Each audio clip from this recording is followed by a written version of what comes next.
everybody, it's Dr. Delili, and we are here for another burning question answered. So today I have a question from a woman named Paula. And Paula writes and says, how do you break the habit of binge eating or drinking, which seems to be emotionally related, both positive and negative?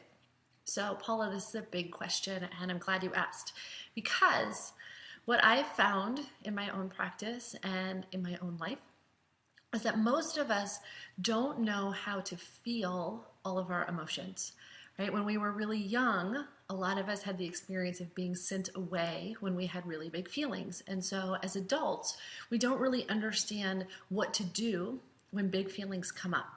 Because we don't know what to do with our feelings, we look for an immediate exit strategy, and food and alcohol tend to be two very reliable exit strategies. So what I'm going to encourage you to do instead is to give yourself permission to fully feel whatever it is that comes up, right? So in order to do this, I'm going to teach you a 3-part exercise.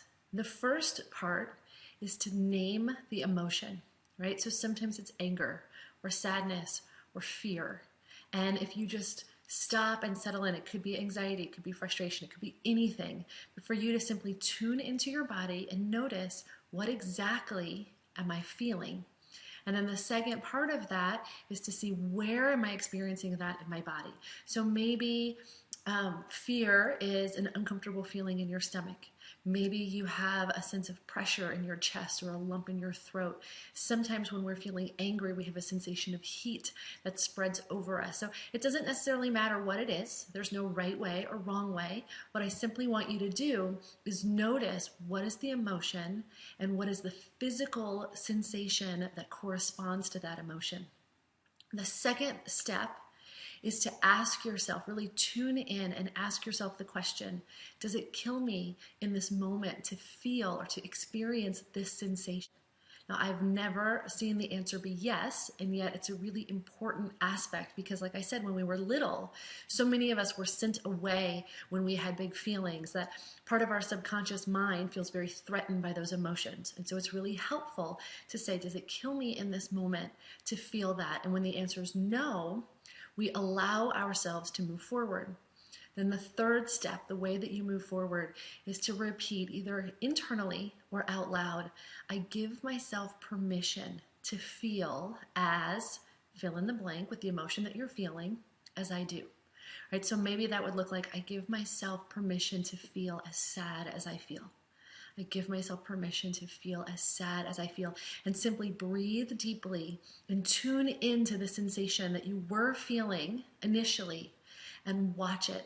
And what will happen almost always is that it will either decrease in intensity or it will shift into something else. So if it decreases in intensity, you simply keep doing the process. I give myself permission to feel this. I give myself permission to feel this.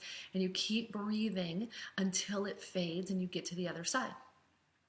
If it shifts into something else, if you started off with, I feel so angry, and it was a sensation of heat, and then as you breathe into it, you start to notice, like, wow, there's sadness underneath that. And now I've got the sensation in my belly. Then you simply repeat the process over and over and over again until you feel comfortable on the other side. Right? Because so many of us worry that if I let myself feel this, then I'll never come out of it. It'll swallow me whole. And so this process will actually help you to understand the quickest way around your emotions is through them. Right? We can't bypass them without going numb or checking out. So that's the first part of your question. Paula also had a part 2 to this question, and that was, how do you dissociate with going in that direction and care for yourself in a more holistic manner of a treat that doesn't come as an entire tub of ice cream or a bottle of wine, right? So how do you give yourself something kind without leading into, an overindulgence? Is what I'm reading in this. And so for this, what I would say is, let's not make ice cream or wine the bad guy.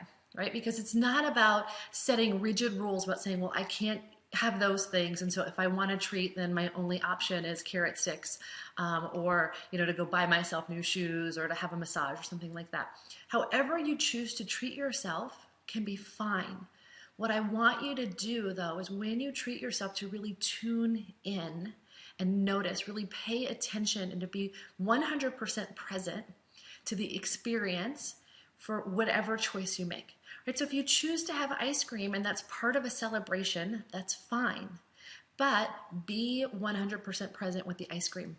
So you look at it, you smell it, you notice it, you taste it, you allow yourself to feel the texture of it, to taste the complexity of the flavors before you even swallow it, so that all of the parts of you are fed. You give a chance for your emotional body to be fed before your physical body is fed, so that you feel completely nourished by the experience, and then you can stop.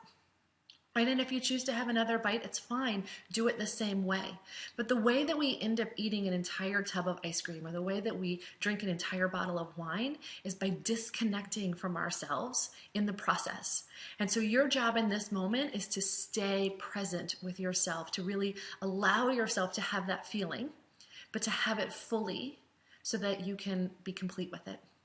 So I understand that that was a complex question, and I know that it was a complex answer. So Paula, if you or if anybody else feels a little bit more confused about how to manage emotionally eating, just send a follow-up question and we'll figure it out.